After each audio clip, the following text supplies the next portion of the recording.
Halo, malam semua. Mana Mbak? Halo Kak, Halo, Kak. Oke, sebentar ya.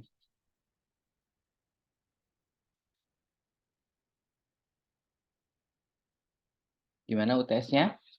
Aman ya?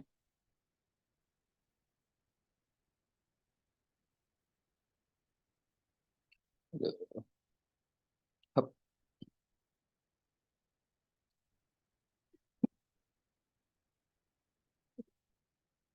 aman lah. Ya, sekarang tinggal apa? Tinggal pakai AI, udah ketemu semua itu. Pakai ChatGPT atau pakai apa? Aduh, udah pusing saya itu. Kayaknya sebentar lagi ujian tertulis dihapuskan ini. Oke, kita masuk ke, oh ya, sebelum kita masuk ke pertemuan, saya ingatkan lagi untuk Google Cloud ya. Udah bisa dimulai yang kemarin kan ada 8 ya. Yang kalau 4 udah selesai bisa dilanjutin 5 ke 6 ke 7 ke 8 ya. Kalau udah selesai ya udah tenang-tenang aja. Oke, ingatkan berarti waktu kalian tinggal berapa ya? 3 pertemuan. Satu bulan lagi. Oke. Oke lah, kita masuk pertemuan hari ini. Kita masuk ke data virtualization. Oke, data virtualization. Nah, apa itu data virtualization ya? Nah, jadi menurut si Gartner nih, si leveraging data virtualization in modern data ini baru nih ya, 2019. Nah, sebenarnya hal ini nggak ada dulu, ini baru ditemukan gitu saat-saat sekarang gitu ya, ketika teknologi cloud berkembang pesat, semakin teknologi juga semakin banyak, mulai ditemukan gitu mulai ditemukan kendala. Nah, salah satunya yaitu adalah data si virtualization nih. Jadi di mana di sini dibilang business demand for self-service access to real-time data for multiple data source and in file format complicates data management. Nah, jadi sebenarnya data virtualization ini lahir dari adanya kebutuhan gitu, kebutuhan bisnis atau self-service access gitu ya. Dia di mana dibutuhin secara real time gitunya. Mau ngakses gitu ya, akses dari multiple data, jadi sumbernya itu ada banyak. Oke, dan berbagai macam format gitu ya. Nah, jadi case ini biasanya untuk perusahaan yang udah apa ya, udah cukup lama gitu berkembangnya, data mereka dibangun udah cukup banyak gitu ya. Jadi nggak mungkin untuk membuat dari ulang, jadi dia udah berjalan cukup lama dan datanya pun juga cukup banyak gitu ya. Nah, jadi mulai nih. Jadi mungkin dulu mereka buat aplikasi gitu ya, mungkin pakai apa ya? Pakai VB gitu ya. Satu pakai VB itu seiring berkembangnya gitu kan, bisnisnya growth apa mulai bikin lagi aplikasi gitu. Pakai PHP lo berkembang lagi atau apa gitu, pakai Java, pakai segala macam. Nah, ketika sekarang aplikasi mereka udah banyak nih ya, udah tumbuh kembang semua gitu. Mereka mau buat nih misalnya satu buah kebutuhan gitu ya, di mana datanya itu dari ketiga aplikasi tersebut. Nah, kusut dah tuh dia. Kan gimana caranya nih? Yang satu pakai VB, yang satu pakai PHP, yang satu pakai Java gitu ya. Gue mau tarik gitu ya ke dalam suatu bentuk laporan segala macam. Nah, dari situlah lahir si data virtualization ini. Oke, nah seperti dijelaskan tadi, jadi data virtualization ini apa? Jadi dia apa ya, melakukan sebuah virtualisasi gitu dari sumber data yang ada sebelumnya, entah dari apapun ya data source-nya. Contoh di sini ada di BMS, ada NoSQL, entah dari enterprise app yang lain, gitu, ada SES, atau segala macam, ada message, file gitu, ada segala macam. Nah, kita buat satu virtualization layer lagi gitu ya, supaya nanti kita mau butuh nih, entah dalam kebutuhan analitik gitu ya, dalam bentuk enterprise segala macam, kita mau buat aplikasi lagi, gitu, misalkan dari situ. Nah, jadi si data virtualization ini mencakup 5 hal. Yang pertama tuh distributed mana lagi data management. Teknologi is based on execution of data management ya. Jadi ini fokus utama dia, yaitu untuk ngedistribusiin data yang ada tuh dari berbagai macam source. Oke, kalau cuma satu ya itu mah nggak apa langsung aja gitu ya, narik dari tadi. Ini kan ada banyak gitu ya. Oke, yang kedua ini otomatis tentunya multiple data source. Yang ketiga itu fleksibilitas. Nah, jadi kita pengen pun juga bentuknya itu bisa berbeda-beda gitu, sesuai dengan kebutuhan ataupun ke depannya kita beranggapan gitu ya, karena kita pengalaman, kita akan ke depannya itu juga bakal berubah. Jadi kita pengen ya udah data yang kita mau outputnya pun juga bersifat fleksibel. Oke, lalu ada virtual integrated view. Oke, nah jadi data virtualization-nya bisa digunakan untuk ngebuat satu buah virtualisasi gitu ya, tampilin dari sebuah data. Oke, dan biasanya tuh di memori gitu ya, daripada kita tarik gitu ya, data dari DBMS ditarik gitu ya, data dari NoSQL ditarik, data dari Etherpad ditarik gitu ya, diolah dulu baru ditampilin. Jadi ketika ada perubahan apa ditarik dulu segala macam, nah itu kan lama. Oke, nah, terakhir itu abstraction layer. Oke, jadi dia ada satu buah layer lagi, yaitu abstraction layer dari physical implementation data. Oke. Nah, ini tadi ya penyebab awal mula gitu kita butuhnya data virtualization gitu ya. Jadi tadi kayak saya bilang ada aplikasi mulai berkembang gitu yang satu pakai ada data A, data B, data C, data D gitu. Di mana tiap-tiap data itu bisa jadi gitu ya berbeda-beda gitu ya. Sumbernya ada yang pakai MySQL, ada yang via melalui API, ada yang manual proses, ada yang pakai Excel, ada yang pakai CSV gitu. Ini ada ETL segala macam. Nah, di mana kita mau dari sumber data yang bermacam-macam itu kita pengen buat suatu butuh report gitu. Oke. Nah, ini ya. Nah, jadi di permasalahan ini nih ya biasa dulu bukan dulu apa ya bahasa ininya.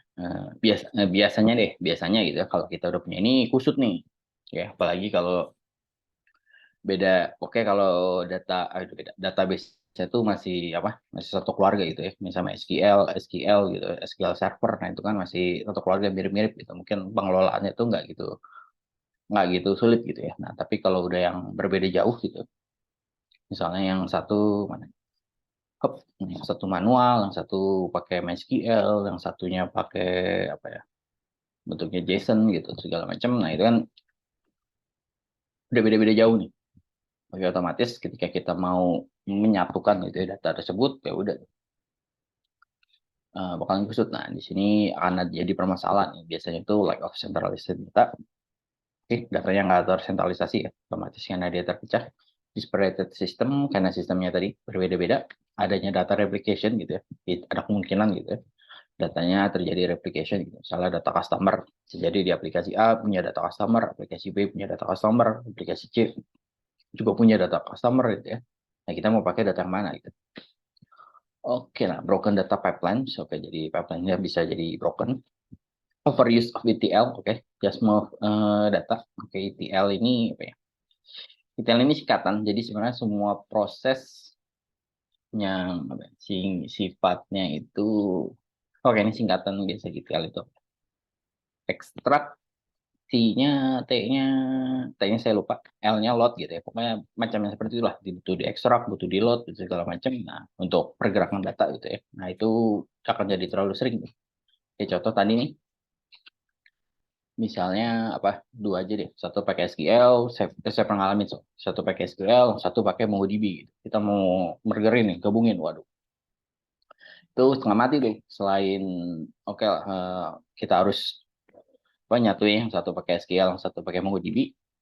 MongoDB kan sifatnya objek gitu ya. Nah, berarti kan kita harus ngerubah tuh data dari si MongoDB sama MySQL ini jadi satu kesatuan data. Oke, nah mau nggak mau betah si MongoDB-nya itu kita apa? Kita ekstrak gitu ya, kita olah segala macam dia bentuknya ntar jadi bentuknya jadi JSON atau segala macam itu kan butuh proses. Segala udah jadi bentuk JSON lalu si SQL kita rubah bentuk JSON baru di merge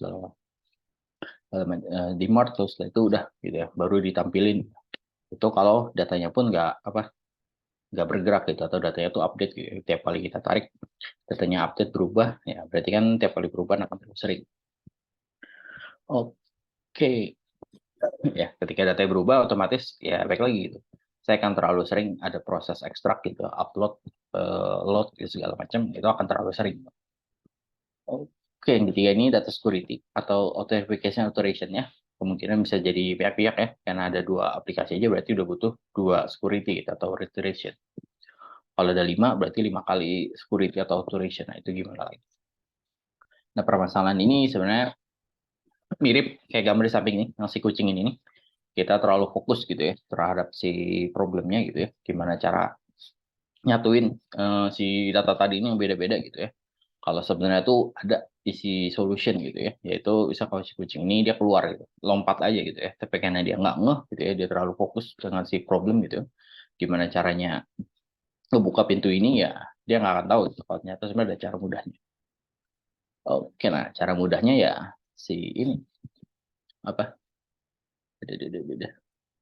Dulu. Data virtualization, data dengan warehouse, oh beda ya. Kalau data warehouse itu kan buat penyimpanan. Nah, data virtualization ini gimana kalau si apa si warehouse tadi itu udah mulai berkembang gitu ya. Ada banyak. Nah, contoh di sini ada dua, yaitu si Dremio sama si Denodo gitu, atau mau pakai yang lain juga berserah. Google Cloud juga ada sebenarnya layanan itu. Kita tinggal arahin gitu ya si Google Cloud ada sih, Google Cloud gitu ya, si Amazon juga udah ada. Tinggal arahin aja gitu sumber datanya tuh ke server yang mana gitu. Nanti dia akan tarik dia akan kelola sendiri. Jadi customer atau apapun gitu ya, itu bisa langsung akses kebutuhan kelola. Nah, itu enak banget jadi sebenarnya. Oke, ini salah satu contoh. Oke, solution dari sini ada Dremio, ada Denodo. Nah, benefit dari si data virtualization tadi nih. Oke, sekalian jelasin yang si itu ya. Dan data warehouse tadi misalnya mana ya? Oke lah, inilah. Selalu udah banyak nih. Kita punya kampus gitu, kampus aplikasi udah banyak nih. Ada manajemen, ada OIT manajemen data, ada enrollment service gitu ya buat penggajian. Ada Department of Continuing Education gitu, dia punya aplikasi sendiri lagi. Ada Center of Teaching dan Learning gitu, punya aplikasi lagi gitu. Kayak kita mungkin punya ada e-learning, ada apa nih, itu semua punya database masing-masing gitu ya. Punya tutor masing-masing. Nah, kita mau buat satu buah report gitu ya, sama dalam bentuk tabel AU, atau dalam bentuk Excel, atau dalam bentuk apapun gitu ya, dalam basis aplikasi atau sumber data tersebut. Nah, kita butuhnya dengan si data virtualization ini udah si customer gitu ya, udah tinggal butuh pertama single entry point gitu atau authorization.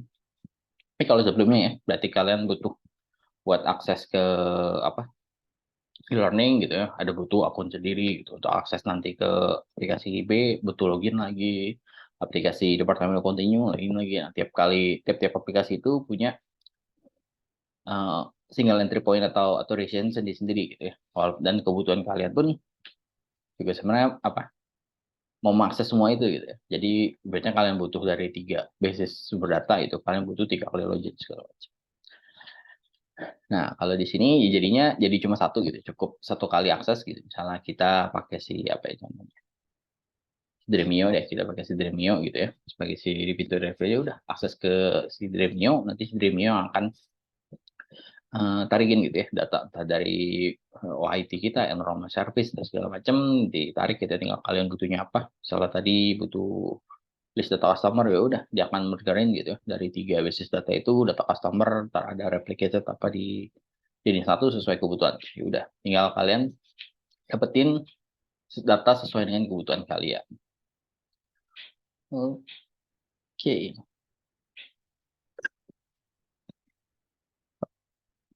Nah, ini juga salah satu ininya, bisa apa dibentuk grouping gitu ya di dalam si data virtualization ya. Jadi ketika akses, misal kalian mau ngegroup gitu dalam bentuk sys identification registration gitu ke dalam bentuk batasan student gitu. Nanti yang dilihat oleh si student ya udah batasan sampai situ. Terus kalian ini juga bisa kalian kelompokkan. Oke, nah paling sering ini biasanya tuh untuk e-commerce. E-commerce itu banyak pakai ginian gitu ya, kayak e-commerce kan kayak kalian gitu ya, data kalian transaksi, kalian cuma masukin keranjang doang, itu nggak dibeli-beli ke segala macam kan, tuh banyak tuh datanya segala macam.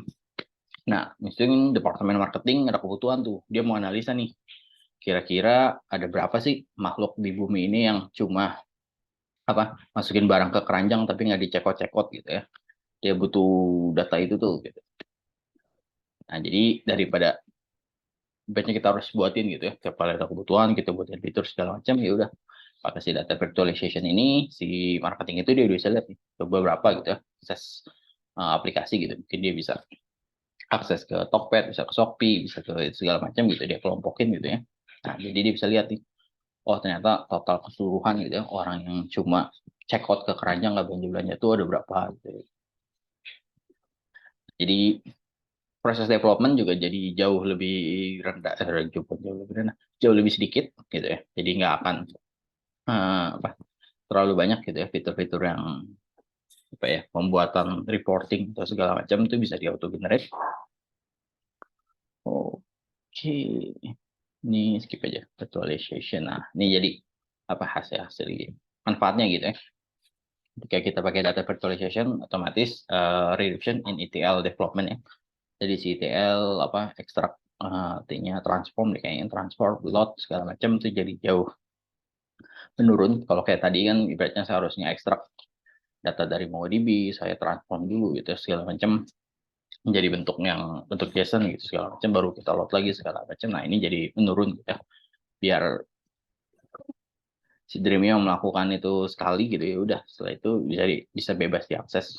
Reduction in data replication kayak tadi dia bisa apa langsung gitu ya ketika ada replication segala macam flexible data pipeline oke, untuk data science atau untuk ad hoc gitu ya tadi siapapun gitu ya kebutuhannya misalnya kayak tadi marketing mau melakukan analisa atau accounting gitu mau melakukan penarikan pembayaran dari beberapa aplikasi segala macam. Oke, quicker DSA, decision soon. Approval and delivery-nya jadi jauh lebih cepat. Oke, nah, reduction in large table data. Nah, jadi kalau tadi kita tarik-tarikin gitu ya, kita masukin ke table AU kan table AU-nya gedean tuh beratnya. Nah, dengan ada Yasi ini juga dia bisa nge-reduction. Terakhir itu nge-breakdown gitu, data sales atau departemen mereka tetap punya data masing-masing.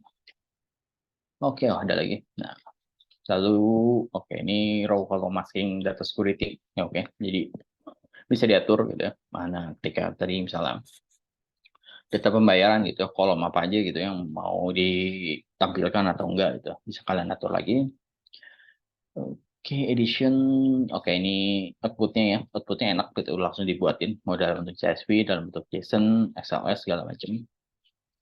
Oke, nah ini yang paling penting nih, si 9, combining data source. Oke, biasanya dalam berbagai sumber gitu ya. Tadi ya, yang satu pakai Oracle, satu pakai MySQL, pakai AWS, atau pakai MongoDB. Nah, kalian apa? Problem problem ETL tadi udah hilang tuh. Oke, created data acceleration of query ini apa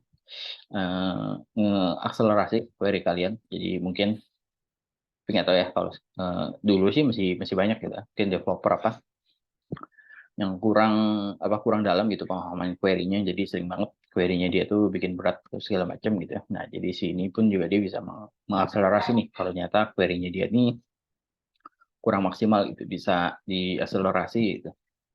Oke, pre-aggregation query.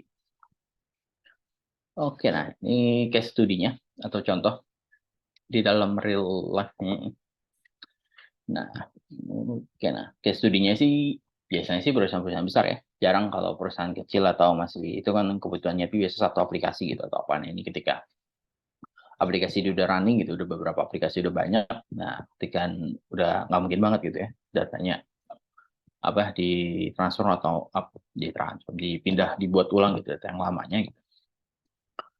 Oke, sini dia bilang ada apa? Library dan enrollment service.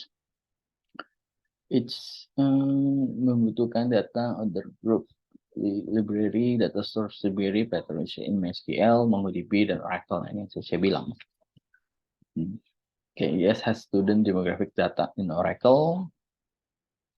Oke, nah sekarang ini di manage centralized dan di manage sama IT dan dua-duanya itu data sharing agreement nih, oke. And we'll need data update frequently. Oke, nah ini cara lamanya.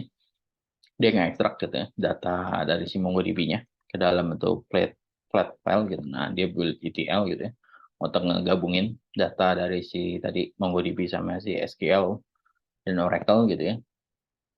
Setelah data di join gitu ya, baru bisa dipakai tuh buat kebutuhan olahan. Nah, di sini di mana sini dia bilang estimate time-nya itu sekitar 3 sampai 4 minggu. Belum termasuk kalau ini ya, DSA-nya gitu ya. Jadi kalau ntar butuh agreement segala macam kan itu beda pihak gitu yang handle gitu ya. Tugas tim IT-nya udah dia fokus ngegabungin merge kebutuhannya gitu. Kalau masalah agreement segala macam ya biasa tuh beda pihak. Oke, nah ini kalau kita pakai tadi data ini ya, soal kita pakai si Dremio atau Google Cloud segala macam ya udah biarin aja data yang ada di situ gitu ya. Kita pakai data virtualization, kita arahin tuh virtual data source, kita arahin aja tinggal source-nya tuh dari mana aja gitu. Kalau tadi dia bilang ada dari MongoDB gitu, arahin ke IP sekian-sekian gitu segala macam. Ya udah, biar nanti si virtualization-nya itu yang akan nge-combine gitu data yang tadi kita butuhin. Oke, nah setelah itu udah di chain authorization tergantung kita ya. Tadi mau nampilin kolom yang mana, data yang mana segala macam ya udah. Estimasi waktunya pun jadi di sini dia bilang sekitar 2 hari, pakai tergantung kompleksitasnya ya, 2 sampai 1 minggu. Cuma kalau kayak gitu cepet sih, 1 atau 2 hari itu udah jadi. Kalau nggak gabungin doang ya, itu cepat 2 hari. Tapi mungkin kalau kebutuhannya kompleks segala macam bisa lebih lama. Oke, nah jadi jauh lebih enak gitu ya kerjaan kita dibandingkan dulu. Oke, kalau dulu tuh, kusut banget tuh kalau udah beda sumber data gini harus di merge. Oke, ini contoh kedua. Jadi general study dia mau analisis order course. Oke, mau analisis order of course taken gitu. To meet language of learning equipment, course of data is available, but experiences of analysis will be done in SAS. Oke. Outputnya mau CSV, tapi dia bilang enrich with demographic data student untuk specific class. Oke. Nah, dia mau analisis nih data pembelajaran yang udah diambil gitu ya, dalam ini. Nah, cara dulunya tuh ya kan dia ekstrak dulu tuh course-nya ke dalam bentuk CSV lalu dimasukin gitu ya ke si aplikasi SAS biar dianalisa gitu ya. Setelah dianalisa gitu keluar hasilnya diekspor lagi gitu ya dalam CSV, lalu si CSV-nya itu dimasukin gitu ke dalam Oracle supaya nanti si Oracle-nya itu bisa nampilin data dalam bentuk demografiknya. Lalu setelah itu dia mau pakai tabel AU juga untuk deliver dashboard-nya gitu sebagai itu. Nah, kalau kita perhatiin di sini berarti banyak banget tuh ya proses ETL-nya tuh di ekstrak dulu, masukin ke aplikasi SAS, di ekspor lagi, lalu di load ke dalam Oracle lagi pindah-pindah gitu. Nah, kalau sekarang kalian pakai itu ya udah biarin aja datanya di situ gitu ya. Misalnya di sini dia pakai Dremio, di convert gitu into SAS via ODBC gitu. Jadi diarahin data dari situ masukin ke SAS via ODBC, lalu output resultnya itu nanti bisa bisa dimasukin sementara di drive sebagai CSV ya udah demografiknya udah buat demografinya si tabel AU-nya udah tinggal arahin gitu ke si lokasi tadi data tadi kita simpan udah jadi. Oke, nah ini contoh ketiga nih. Sebuah kampus, large campus department want to do turnover analysis of their administrative and student employees. Okay, need 5 years of that. Oke, nah ini sama nih, kayak saya bilang, case-case itu biasanya perusahaan yang udah besar gitu atau udah lama. Jadi ini satu buah kampus gitu, dia pengen melakukan turnover analysis gitu ya. Datanya udah 5 tahun, berarti udah gede banget gitu ibaratnya. Oke, no standar. Oke, sebelumnya nggak ada standar analisis gitu ya. Oke, nah datanya di store in Oracle, combine department. Oke, nah di datanya ada di Oracle, mau di combine gitu ya, sama data dari departemen internal. HR-nya, HRD-nya itu pengen concern additional data in table. Oke, Oke, nah jadi si HRD-nya khawatir itu ketika ada perubahan data atau ada yang masuk lagi segala macam, ini gimana nih? Berarti masih mau kita tahan gitu ya, berarti proses analisanya ini nggak termasuk data yang baru ditambahkan atau segala macam gitu. Oke, cara lamanya sama pasti mereka melakukan banyak proses ekstrak gitu ya, transform segala macam untuk ngebuat gitu ya tabel yang diinginkan gitu ya. Oke, nah setelah udah jadi gitu ya tabel yang diinginkan, udah dimasukin misal ke pakai aplikasi MATLAB gitu segala macam, udah keluar gitu ya hasil analisanya. Nah, tapi ketika tadi ada datanya baru, ada datanya masuk tuh gimana? Berarti kan lu harus melakukan proses ETL tadi tuh, nge-ekstrak, transfer, load segala macam gitu, sampai jadi data yang udah ready lagi gitu buat kita masukin ke MATLAB lagi gitu. Jika nanti besoknya nambah lagi, lu harus melakukan lagi gitu kan. Ekstrak, transfer, load lagi gitu. Oke, nih cara barunya sama. Kita tinggal arahin aja gitu ya si data virtualization kita kalian kemana gitu ya, biar nanti mereka yang ngejoinin segala macam udah jadi gitu ya bentuk yang kita mau. Nah, dari hasil bentuknya itu bisa kita konekin dulu gitu ke dalam aplikasi MATLAB gitu misalnya di sini. Oke, nah udah nanti si MATLAB-nya itu otomatis dia bakal melakukan analisa berdasarkan koneksi koneksi ODBC ya, ke si outsource yang udah dibuatin sama si virtualisasi kita. Oke, yang saya itu udah jadi. Jadi tiap kali ada perubahan segala macam ya udah si HRD itu udah tinggal buka MATLAB dia gitu, dia tarik data lagi, udah langsung tergenerate otomatis gitu. Jadi nggak perlu lagi ada proses si si orang IT-nya itu udah melakukan transfer segala macam. Oke, wah udah banyak ya. Oke, nah ini apa bedanya ini ya?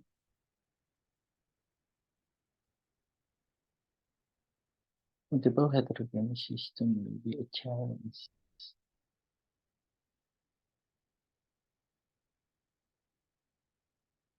Oh, oke, nah ini udah semakin luas lagi sebenarnya skalanya di sini kalau dibilang ada security operation center gitu ya, dia mau perluas coverage mereka gitu ya, termasuk bisa dibilang ada additional grade segala macam academic institution. Oke, dan one service dia pokoknya intinya mereka nawarin gitu ya satu buah fitur gitu ya, nah di mana fiturnya itu nanti bakal di share gitu ke seluruh kampus gitu yang ada gitu. Dan di mana kita kan kita nggak bisa atur gitu ya tiap-tiap kampus itu mereka pakai sistem apa gitu ya, ada yang pakai PHP segala macam, kita nggak bisa atur gitu ya, mereka udah lama berdiri udah lama berjalan gitu ya, ada PHP dan pakai segala macam itu udah kompleks gitu.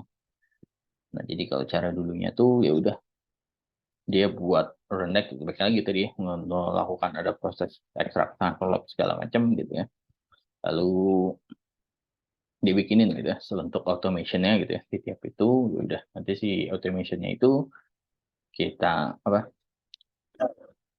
kita paksa gitu di kampus itu untuk misal gitu atau pasang gitu tiap aplikasi mereka nanti connect ke dalam S3.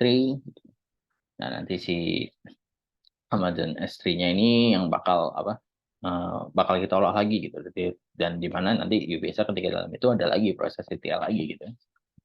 Oke, nah cara ininya mungkin ini agak sedikit kompleks gitu ya, di mana dia harus bikin microservice gitu arsitektur, di mana microservice-nya ini bakal narik gitu ya data dari sistem yang manapun gitu ya. Oke, nanti disimpan ke dalam JSON gitu dalam si AWS, ke dalam AWS S3-nya. Nah, nanti si data virtualization kita udah bakal bikin gitu data dari si JSON-JSON yang ada di situ. Oke, nah jadi biasanya entah terserah gitu, entah pakai dalam bentuk RESTful, dalam bentuk apapun ya udah pihak kampus itu udah tinggal darah gitu. Kirim data ke ya kita yang nggak akses gitu. Kita udah buat ini gitu aplikasi microservice, lu tinggal konekin ke dalam sini gitu, entah mereka kirim ya udah, jadi nggak akan ada permasalahan gitu kampus itu entah mau pakai Python pakai apapun gitu, nggak akan ngaruh ke dalam si security operation center-nya gitu. Oke, nah itu beberapa contoh penggunaan data virtualization saat ini.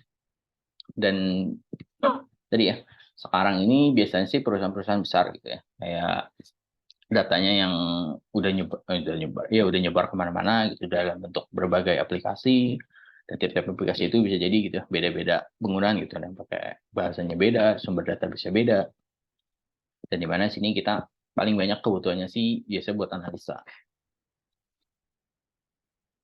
Oke ya, sampai sini ada yang mau nanya? Ini habis.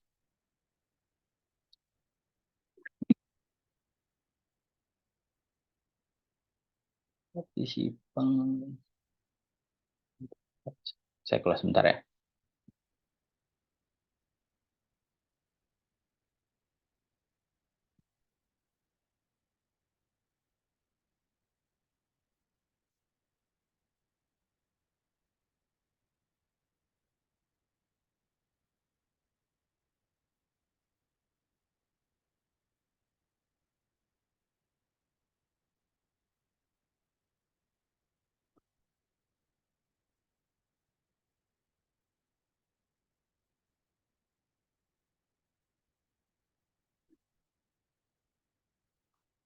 Hmm.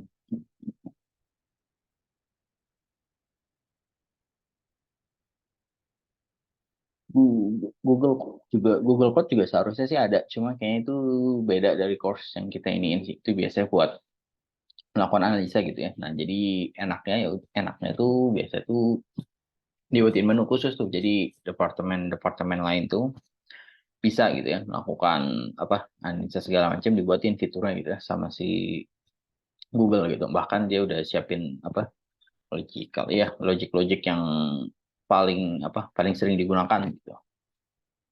Misal dalam e-commerce itu mau mencari gitu ya eh, rata-rata gitu atau kemungkinan orang yang check out itu bakal membeli belanjanya setelah berapa hari gitu. Proses analisanya dia ada tuh. Jadi ibaratnya sebagai marketing ya dia bisa bisa melakukan coba-coba. Ya melakukan coba-coba sih gitu. Melakukan analisa itu gitu, berdasarkan dari data apapun gitu ya. Kita sebagai developer segala macam ya nggak akan terlalu pusing gitu dengan permintaan ataupun mereka butuh minta data mentah yang nanti mereka mau olah segala macam tadi ya. Kalau mau masukin lagi ke aplikasi lain, mau masukin ke olah segala macam, kita nggak akan kesulitan, nggak akan kerepotan gitu dengan permintaan itu. Ibaratnya udah di handle sama si layanan virtual ini. Itu enaknya sekarang. Jadi sebenarnya kita udah nggak fokus lagi ke bisnis prosesnya kita mau segala macam. Oke.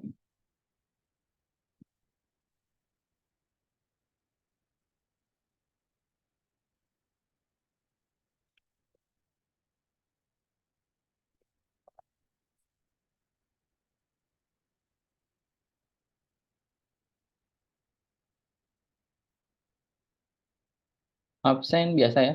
Saya screenshot aja. Lebih enak. Oke.